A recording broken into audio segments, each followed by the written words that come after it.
كثيرا وسبحوا بكرة وأصيلا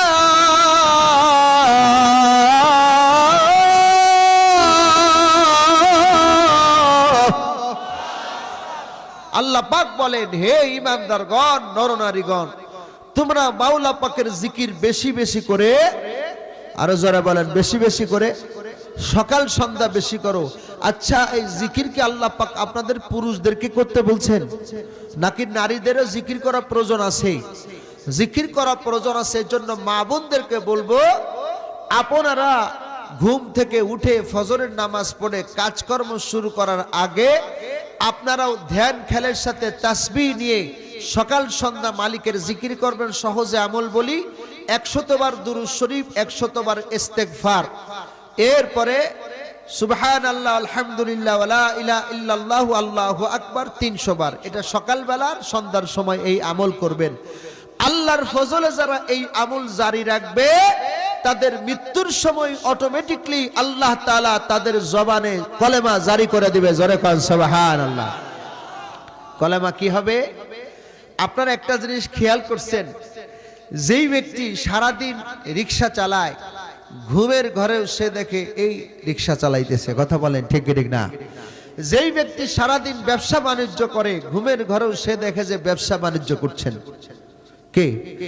যেই ব্যক্তি ওয়াজ নসিহত করেন, ঘুমের ঘরেও দেখে যে ওয়াজ করতেছেন, ঠিক না? যেই ব্যক্তি নামাজ পড়ায়, ঘুমের ঘরেও দেখতেছে যে এই ইমামতি করতেছি, ঘুমের ঘরে স্বপ্ন দেখে যে আজান দিতেছে, ঠিক কি ঠিক না? ও দোস্ত, ও দোস্ত, ও কলিজার টুকরা বাবাজেরা, খেয়াল করেন, এটার ধারাবাহিকতা চলতে চলতে চলতে চলতে আমার আপনার কাছে যখন আজরাইল আলাইহিস সালাতু ওয়াস সালাম এসে পড়বে, আজরাইল যখন আসবে, তখন তো ওই ব্যক্তি ঘুমের ঘরে থাকলে মানুষ যেমনি ভাবে স্বপ্ন দেখে, আজরাইল আলাইহিস সালাতু ওয়াস সালাম আসলে ওই লোকটা ঘুমের ঘরের মতো আজরাইল সহ ফেরেশতা, জান্নাত, জাহান্নাম গুলো স্বপ্নের মতো সে দেখতে থাকে। স্বপ্নের মতো সে দেখতে থাকে। সে দেখে যে আজরাইল আসছে, তার সাথে 500 রহমতের ফেরেশতারা আসে। লোকটা যদি ঈমানদার হয়, আজরাইল আলাইহিস সালাতু ওয়াস সালাম সুন্দর আকৃতিতে আসেন এবং তার সাথে 500 রহমতের ফেরেশতারা এসে তার সাথে মুসাফাহা করে, তাকে সালাম দেন। সুবহানাল্লাহ, জোরে কান। আপনারা বলতে পারেন, হুজুর এটা কি সম্ভব নাকি যে আজরাইল আসে মুসাফা করে? সম্ভব তো। মুহাম্মদুল্লাহ হাফিজি হুজুর রহমাতুল্লাহি আলাইহি, রহমাতান ওয়াসিআতান, আল্লামা সৈয়দ ফজলুল করিম রহমাতুল্লাহি আলাইহি, রহমাতান ওয়াসিআতান, তিনাদের ইতিহাস জানেন। মুহাম্মদুল্লাহ হাফিজ হুজুর রহমাতুল্লাহি আলাইহি হাসপাতালে সব সময় তো মালিকের জিকির করতেন, কোরআন তেলাওয়াত করতেন, সব সময় জিকির করতেন।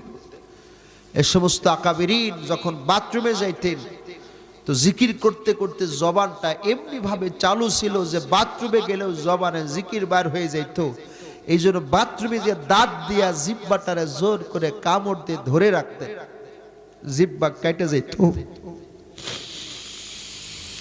এমনি ভাবে তারা তেনাদের কলবকে তৈরি করেছিলেন, জবানকে জিকির দিয়ে তৈরি করেছিলেন।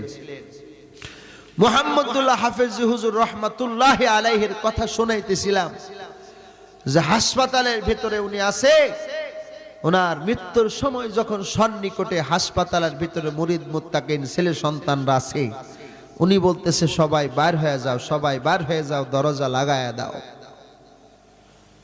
এখন দরজা লাগায় দিবে, তো একজন খাদেম কয়, হুজুর দরজা লাগাইতে বলছেন, একটু খোলা রেখে দেখি কি হয়, কি করেন হুজুর। মুহাম্মদুল্লাহ হাফিজ হুজুর অসুস্থ মানুষ, মৃত্যুর আগ মুহূর্তে উনি আস্তে করে বেড থেকে উঠে বসে শুধু উনি দুইটা হাত বাড়ায় কয়, ওয়ালাইকুম আসসালাম, মুসাফা করতেছে, ফেরেশতার সাথে মুসাফা করতেছে।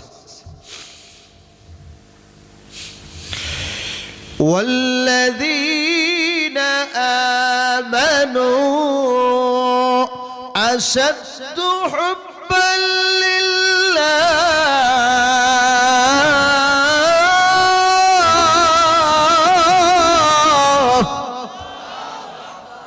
যারা ঈমানদার তাদের ভিতরে আল্লাহ পাকের মহাব্বত ভালোবাসা বেশি। কথা বলেন ঠিক কি ঠিক না?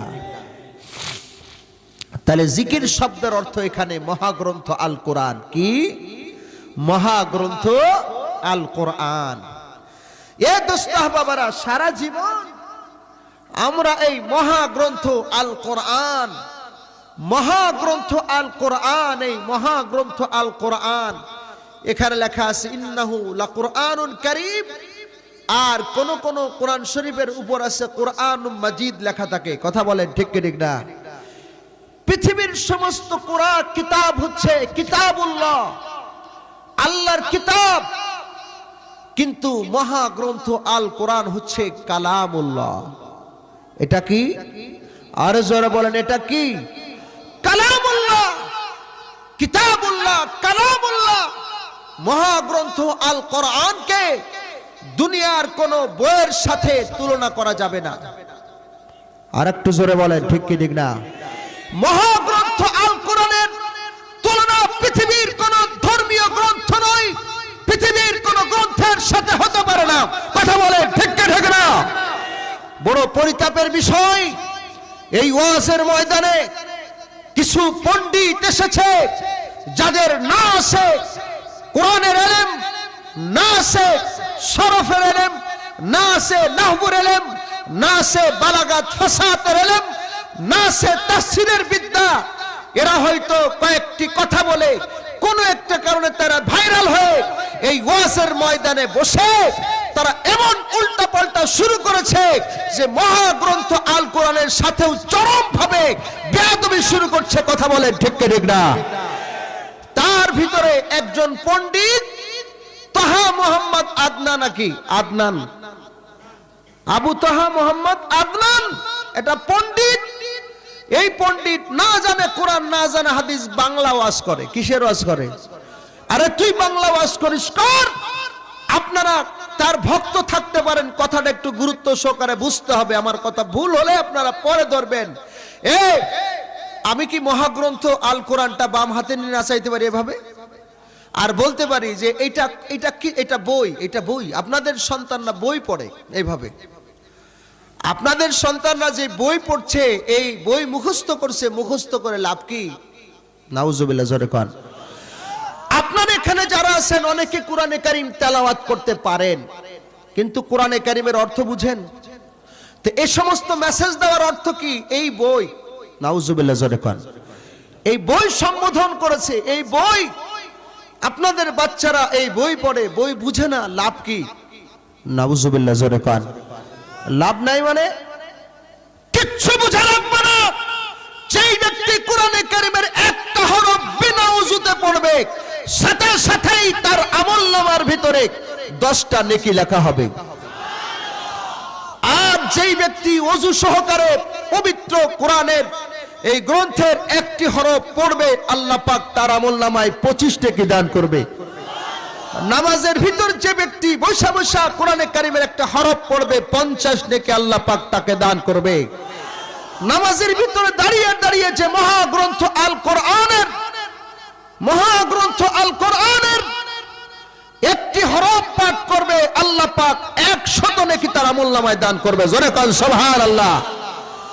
আর এই সমস্ত অশিক্ষিত পণ্ডিতগুলা যাদের কোরআনের তাফসীর করার বিন্দুমাত্র যোগ্যতা নেই, বুখারী শরীফ সহ কোরআন হাদিসের একটা আরবি ইবারতের সুন্দর তরজমা করার যোগ্যতা নেই, কয়েকটা বাংলা কিতাব দেখে দেখে বাংলা হাদিস মুখস্থ করে যারা পণ্ডিত সেজেছে, এই সমস্ত পণ্ডিতকে সমাজ থেকে বয়কট না করলে আমাদের যুব সমাজ, ইসলামী ভাবাপন্ন যারা, তারা গুমরাহ হয়ে যাবে। কথা বলেন ঠিক ঠিক না?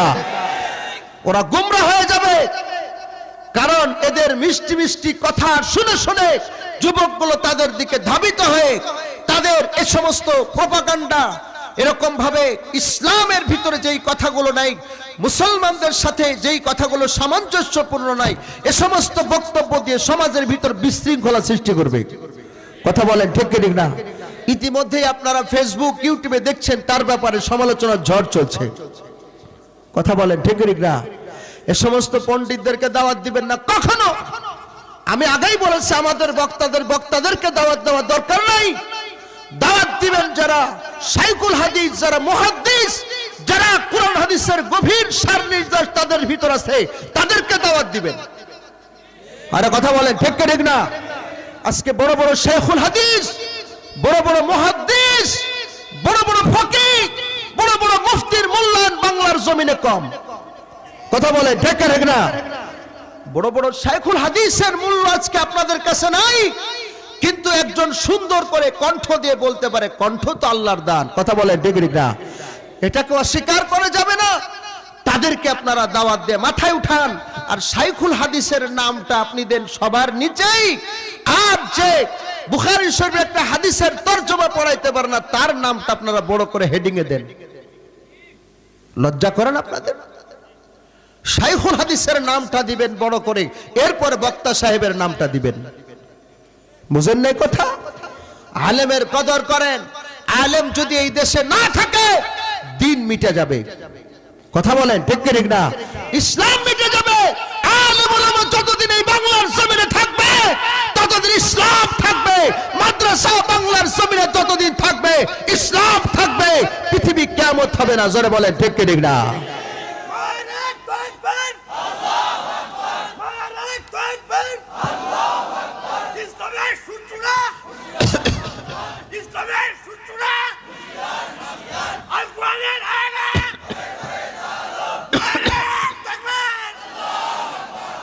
বিষয়টা বুঝতে পেরেছেন? আপনারা মনে করতে পারেন হুজুর আপনি আলেম দেখে আলেমের পক্ষে বললেন না, বিষয়টা এমন না। বলতে পারেন হুজুর তাবলিগ জামাতের মাধ্যমে তো দিনের অনেক কাজ হচ্ছে, তাদের মাধ্যমে দিন টিকে থাকবে।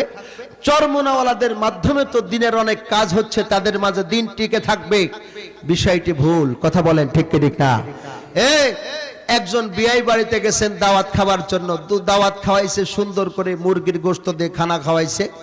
এখন খানা টানা খাওয়া শেষ, বিয়াই সাহেব জিজ্ঞাসা করে, বিয়াই সাহেব তরকারিও মজা হয়েছে, গোশত মজা হয়েছে, আলু মজা হয়েছে, ঝোল আরো মজা হয়েছে। বিয়াই সাহেব মুরগিটা মরকটা কত দিয়ে কিনছিলেন? কয় 500 টাকা। কি দরকার ছিল মরক কিনা? আরে আলুতে যে মজা, ঝোলে যে মজা, হুদাহুদি আপনি এই 500 টাকায় লস করছেন। কয় বিয়াই সাহেব এই আলুর ভিতরের মজা আনছে গোশতে। কথা কন ঠিক কি ঠিক না? এই ঝোলের ভিতরে মজা আনছে কিসে? গোশতে। সুতরাং এই চরমোনার ভিতরে এত রুহানিয়াত আর মজা, এর পিছনে হলো আল্লাহু আকবার মাওলানা ইসহাক, সৈয়দ ইসহাক রহমাতুল্লাহি আলাইহি। এর ভিতরে এত মজা, এর মজা আনছে আলেম রশিদ আহমদ গঙ্গোহী রহমাতুল্লাহ আলাইহি। কথা বলেন ঠিক কি ঠিক না? তাবলিগ জামাতের ভিতরে এত মজা, এটা আনছে মাওলানা ইলিয়াস রহমাতুল্লাহ আলাইহি। পিছনে আলেম ওলামা। কথা বলেন ঠিক কি ঠিক না? সুতরাং ওলামা হযরতদেরকে সম্মান করবেন। রাজি আছেন? আপনার মসজিদের ইমামকে সম্মান করবেন, আপনার এলাকার মাদ্রাসার আসাদাজে ইকরামদেরকে সম্মান করবেন, সালাম দিবেন, তাদের সাথে আদবের সাথে কথা বলবেন। দেখবেন এই উসিলা করে আল্লাহ তাআলা আপনার দুনিয়া আখিরাতের কামিয়াবি দান করবেন। সুবহানাল্লাহ। জোরে কোন। আপনাদের কি কষ্ট হচ্ছে? ভাইয়ের আমার, দোস্ত আহবাবার, একটু আস্তে আস্তে করে সামনে আগাচ্ছি। এখন সারা জীবন আমরা মহাগ্রন্থ আল কোরআন শুনি, কিন্তু কোরআনের মর্ম হাকিকত আমরা অনেকেই জানি না। কোরআন কাকে বলা হয়? কোরআন শব্দের দুইটি তরজমা আছে। একটি বলবো শাব্দিক অর্থ হলো করা ইয়াকরাউ কোরআনুন। কোরআন শব্দের অর্থ হলো পড়া। কোরআন শব্দের অর্থ হলো, আরো জোরে বলেন, কোরআন শব্দের অর্থ হলো পড়া। পৃথিবীর ভিতরে যত ধর্মীয় গ্রন্থ আছে, সব থেকে বেশি পড়া হয় এই মহাগ্রন্থ আল কোরআন। কথা বলেন ঠিক কি ঠিক না? আমি সারা বাংলাদেশ বাদ দিলাম, আমি আপনাদের শুধু এই জায়গার নাম কি জানি? হ্যাঁ, আরে বিটুলতলা। আর এই ইসের নাম হলো কুষ্টিয়া ভেড়ামারা। কুষ্টিয়া কি? দৌলতপুর নাকি? দৌলতপুর নাকি? দৌলতপুর থানা। আমি দৌলতপুর থানা দিয়ে উদাহরণ দিই। খোঁজ নিয়ে দেখেন, হিসাব করে দেখেন, দৌলতপুর থানার ভিতরে এমন একটা সেকেন্ড যায় না যেই সময় মহাগ্রন্থ আল কোরআন তেলাওয়াত করা হয় না। সারা বাংলাদেশ বাদ দিলাম, আপনাদের দৌলতপুরে খোঁজ নিয়ে দেখেন 24 ঘন্টা মহাগ্রন্থ আল কোরআন তেলাওয়াত হচ্ছে। আপনারা বলতে পারেন কিভাবে হুজুর আপনি বুঝলেন? আমাদের দৌলতপুরের সম্পর্ক তো আপনার ধারণা নাই। কিভাবে? এই যে মাদ্রাসার ছাত্ররা তারা 3টার সময় ওঠে, ঠিক না? 3টার থেকে হিসাব শুরু করি, 3টার সময় উঠে তারা তাহাজ্জুদে কোরআন তেলাওয়াত করে কি করে না? এরপরে তারা ফজর পর্যন্ত কোরআন তেলাওয়াত করে, কোরআন সবিনা শোনায়, ফজরের পর আবার শোনায়, তারা 8টা 9টা পর্যন্ত পড়ে এরপরে ঘুমায় যায়। এরপরে জামাত বিভাগের ছাত্ররা কোন জামাতে কোরআনের ক্লাস হচ্ছে, কোন জায়গা জামাতে হাদিসের ক্লাস চলছে। কথা বলেন, এটা চলতে চলতে জোহর পর্যন্ত যায়। জোহরের পরে মক্তবের ছেলেরা কোরআন শরীফ পড়ে। কথা বলে ঠিক না? আসরের পরে বয়স করা কোরআনে কারীম তেলাওয়াত করে। অনেকে দোকানের ভিতর কোরআন তেলাওয়াত করে, আছে কিনা? এরপরে নামাজের ভিতর 5 ওয়াক্ত নামাজের ভিতর তো কোরআন তেলাওয়াত হচ্ছেই, ঠিক কি ঠিক না? এরপরে যখন রাতের বেলা হয় অনেকেই দোকানদারি করে, দোকানে পাহারা দেয়, রাতের বেলায় কোরআন তেলাওয়াত করে। কথা বলে ঠিক ঠিক না? আবার অনেক আল্লাহর বান্দা আছে দিনের বেলায় ঘুমায়, দিনের বেলায় যত সামান্য ঘুমায়, যেই রাত্র হয় সবাই ঘুমায় পড়ে, এই আল্লাহর বান্দা নিরিবিলি লাইটটা জ্বালায় মহাগ্রন্থ আল কোরআন তেলাওয়াত করে। আপনি জানেন না কোরআন তেলাওয়াত করে। আবার অনেক আল্লাহর বান্দা জাকিরিন শাকিরিন আছে, এই লোকগুলা রাত 12টা হলে আর বিছানায় থাকতে পারে না, ওরা ঘুম থেকে উঠে তাহাজ্জুদের নামাজ পড়ে কোরআন তেলাওয়াত করে। কথা বলেন ঠিক ঠিক না? এইভাবে চলতে চলতে রাত 2টা 3টা পর্যন্ত তেলাওয়াত করে। আবার অনেক মাদ্রাসার ছেলেরা ইশার নামাজ পড়ে সবাই ঘুমায় যায়, ওরা কোরআনে কারীম ইয়াদ করার জন্য, মুখস্থ করার জন্য ওরা আর ঘুমায় না, ওরা রাত ভর আল্লাহর কোরআন তেলাওয়াত করতে থাকে। জোরে বলেন সুবহানাল্লাহ। তাহলে কোরআনকে কোরআন এজন্য বলা হয় যে মহাগ্রন্থ আল কোরআন পৃথিবীর ভিতর সব থেকে বেশি পড়া হয়। কথা বলেন ঠিক ঠিক না? এটা হলো কোরআনের শাব্দিক অর্থ, শাব্দিক অর্থ। আর কোরআনের পারিভাষিক অর্থ কি? ফাল কোরআনু হুয়া কিতাবুল্লাহ, ফাল কোরআনু হুয়া কিতাবুল্লাহ আল মুনাজ্জালু আলার রাসূল সাল্লাল্লাহু আলাইহি ওয়াসাল্লাম বিওয়াসাতাতি জিবরাইল নাকলান মুতাওয়াতিরান বিলা শুবহাতিন। মহাগ্রন্থ আল কোরআনের পারিভাষিক অর্থ কি হলো? মহাগ্রন্থ আল কোরআন হুয়া কিতাবুল্লাহ, সেটি একটি আল্লাহ পাকের কিতাব। কার কিতাব? আর যারা বলেন কার কিতাব? এই মহাগ্রন্থ আল কোরআন যদি আল্লাহ পাকের কিতাব বলায় তাহলে কথা থেকে যায়, তাহলে তাওরাত জবুর ইনজিল কার কিতাব? আরে কথা কন। এই জন্য বলছে আল মুনাজ্জালু আলার রাসূল সাল্লাল্লাহু আলাইহি সাল্লাম, যেটি বিশ্ব নবীর উপর নাজিল হয়েছে। কার উপরে? যারা বিশ্ব নবীর উপর নাজিল হয়েছে। নাজিল হয়েছে তো বিশ্ব নবীর কাছে অনেক কিছুই, যেমন নবুয়ত প্রাপ্তির প্রথম 6 মাস নবীজির কাছে ঘুমের ঘরে স্বপ্নের মাঝে ওহী নাজিল হইতো। কি উলামা ইকরাম জানেন না?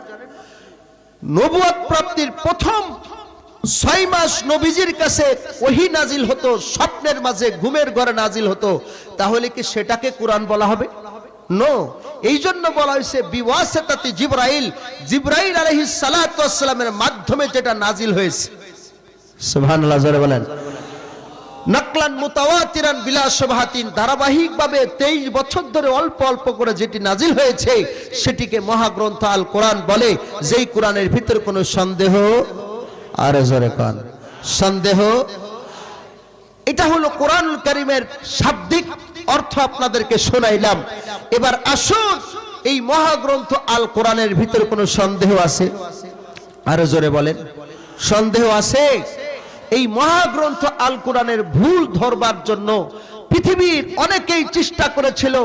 যারা এই মহাগ্রন্থ আল কোরআনের ভুল বের করবার জন্য চেষ্টা করেছিল, তারাই এই কোরআনের ছায়াতলায় এসে ইসলাম ধর্ম গ্রহণ করেছিল। কথা বলেন ঠিক ঠিক না? এটাই বাস্তবতা। কোরআনের ভিতরে কোনো ভুল নাই। কথা বলেন আরো যারা বলেন কোরআনের ভিতরে কোনো ভুল নাই। এই মহাগ্রন্থ আল কোরআনের সাথে যারা বেয়াদবি করবে, এই মহাগ্রন্থ আল কোরআনকে যারা ছেড়ে দিবে, মহাগ্রন্থ আল কোরআনকে তেলাওয়াত যারা বন্ধ করে দিবে, তাদের উপরে আল্লাহ পাকের আযাব এবং গজব নাজিল হবে। কথা বলেন ঠিক না? এই দৌলতপুরের মুসলমানেরা, আমি আপনাদেরকে একটু জানতে চাই, আপনাদের কাছে জানতে চাই, আপনাদের কার কার ঘরে কোরআন আছে? একটু হাত উঁচু করেন তো।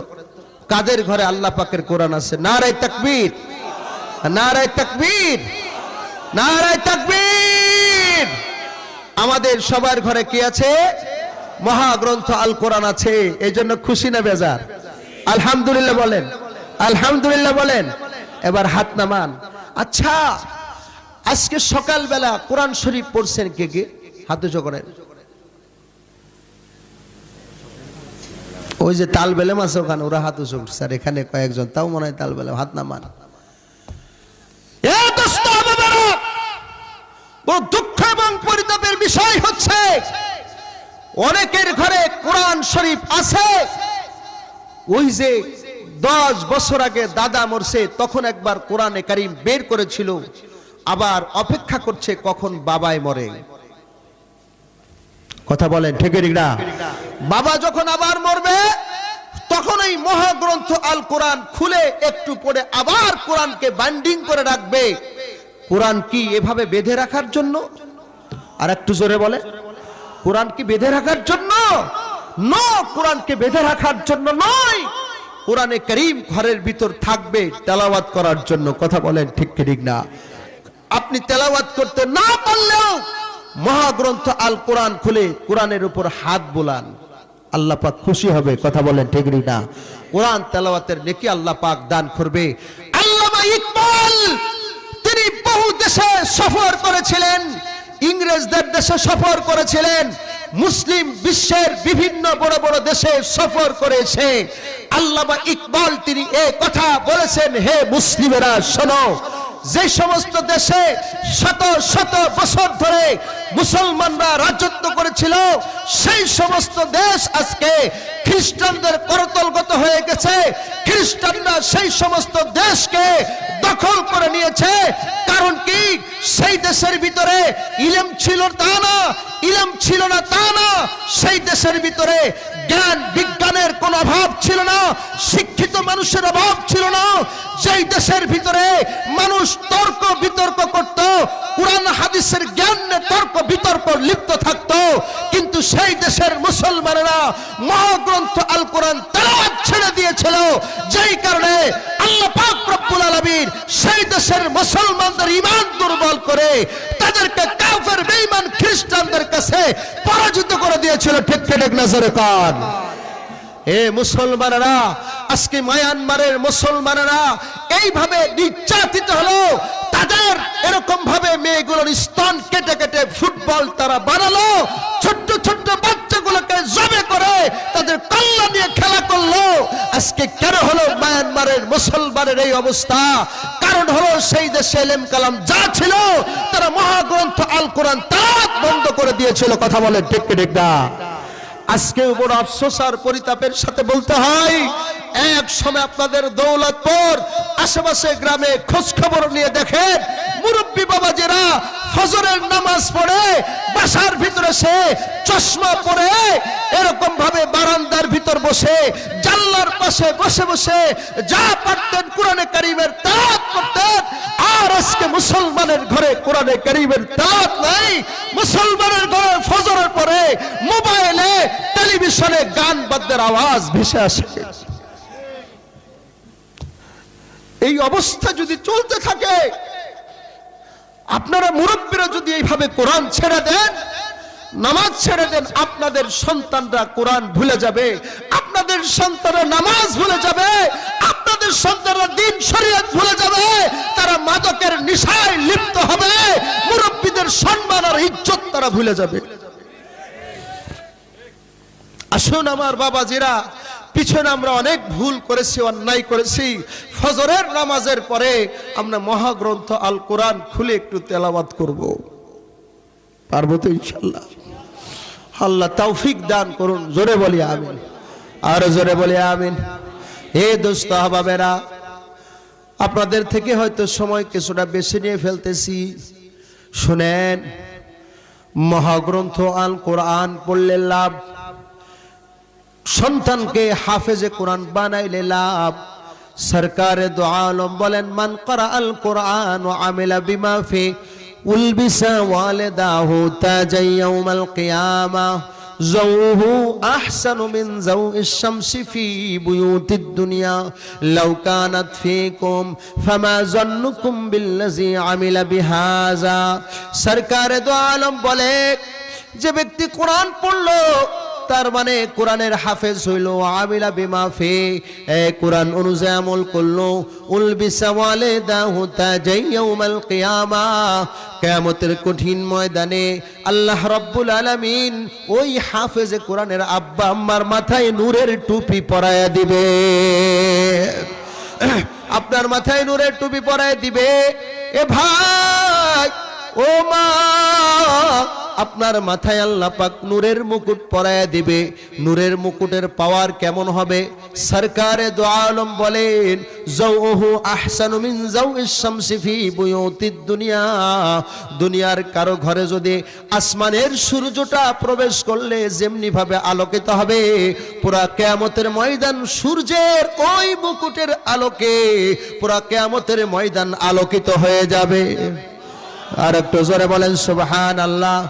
ফামা যান্নুকুম বিল্লাযী আমিলা বিহাযা, সুতরাং তোমাদের ধারণা কি, যে ব্যক্তি নিজে মহাগ্রন্থ আল কোরআন পড়েছে তার সম্মান কত, তার ইজ্জত কত?